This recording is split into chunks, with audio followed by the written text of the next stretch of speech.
Hi, this is It's Gonna Be Okay with Dr. Roseann, and today we're talking about 5 ways to calm your limbic brain. That's that part of your brain that responds to, manages emotionally coded information. Our limbic system is that first part of the brain that actually is responding to, interpreting, telling us, wow, this is something we should be worried about. This is something that's dangerous. This is something we should get upset about. But sometimes we have kids where our limbic system is on fire. You probably have heard of the term brain on fire, or maybe even limbic ADD, where kids are in an emotional looping. And that is this part of the brain that really is there to help us. And it is there, it incorporates our temporal lobe, it has the hippocampus and the amygdala, which is really a big part of our emotional system. And our limbic system plays in balance with our frontal lobes. A lot of times you hear me talk about, these type of brains that really are reactive, they are dysregulated kids. And you've heard me describe a limbic brain without me saying it, but information comes in what I like to say hot into our limbic system, right? So it's interpreted as something that is offensive or irritating at that subconscious level, right?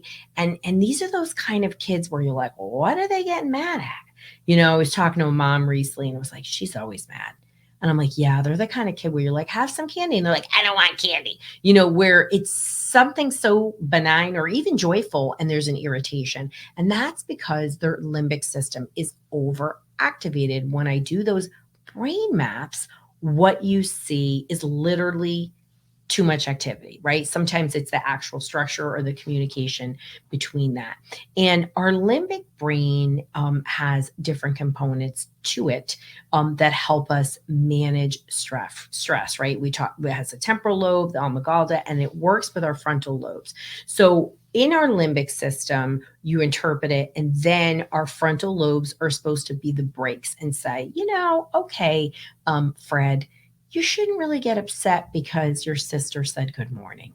And true story. And but you are. But then your rational brain kicks in and puts the brakes in. And when we have kids who are limbic, and this is where this limbic ADD kind of came from, is they don't put the brakes on. So instead, it continues to create an activation in the system, and our occipital region, which is the back of our head, is supposed to dampen that fire, and that doesn't always happen. And then what happens is you get into these chronic stress loops where more reactivity breeds reactivity, whether it's your own, right? You can share your anxiety or your anger or your irritation, or you can share your calm. You can decide that. Your kids don't always have that luxury, right? They are looking to us to guide them, and it's just one part. But what we do know is as you're activating, you get into a chronic stress profile, and your nervous system starts reacting more to things.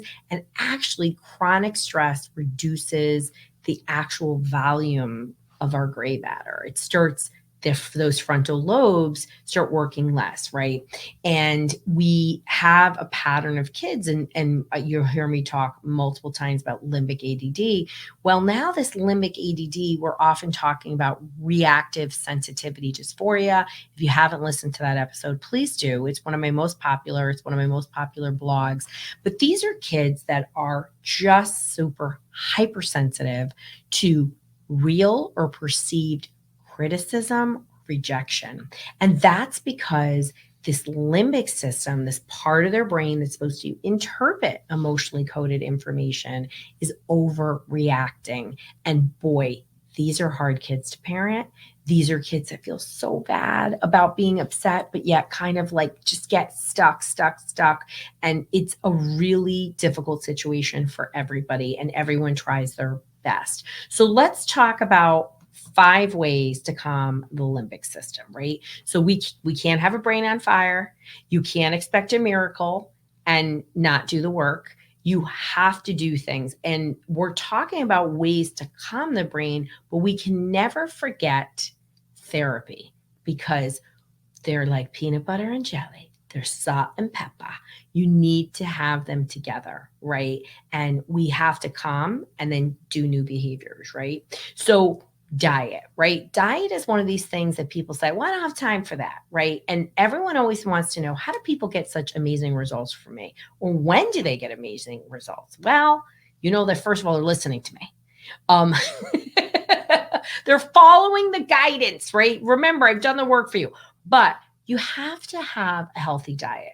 You can't expect to put, the cheap gas in your Ferrari and expect it to work properly. I mean, that's just common sense, people. So having food that supports the gut, that's putting out the fire, helping that those neurotransmitters work properly, particularly when we're talking about these limbic ADD, these reactive sensitivity dysphoria, whatever you want to call it, brain on fire kids.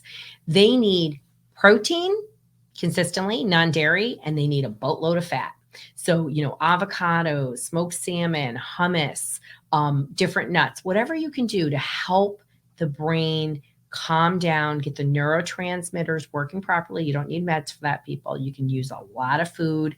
That is important. And diet becomes foundational. Of course, exercise. When you have a reactive kid, getting out there and actually not just getting out and getting tired, it's really detoxifying. After about 7 to 8 minutes of sweating, you really get a really healthy detoxification. So we're reducing inflammation. I've seen miracles happen every day. I had somebody fly out today and, we get to see the miracle of this child and see his brain inflammation go down and his behavior become way more regulated, way more connected and quick, which is super exciting. So sleep. So many times you're getting oversleepers and undersleepers, but obviously, if somebody's oversleeping and they're still tired and cranky, you're not getting quality sleep. So what are they doing to support sleep? You're going to make sure you're not eating carbs before you go to bed and having blue screen and, being consistent and, taking things like magnesium. Of course, I am a huge fan of PEMF and neurofeedback. These are great calmers. Here's my Calm PEMF. And PEMF uses low hertz frequency to change the brain by changing how the cells work, pulling you down into a calm parasympathetic state and supporting detoxification. And neurofeedback is direct brainwave retraining. In here, you can have meditation, you can have yoga. These are ways that I always feel are quicker. Everyone doesn't think these are quicker, but they can have an immediate effect, right?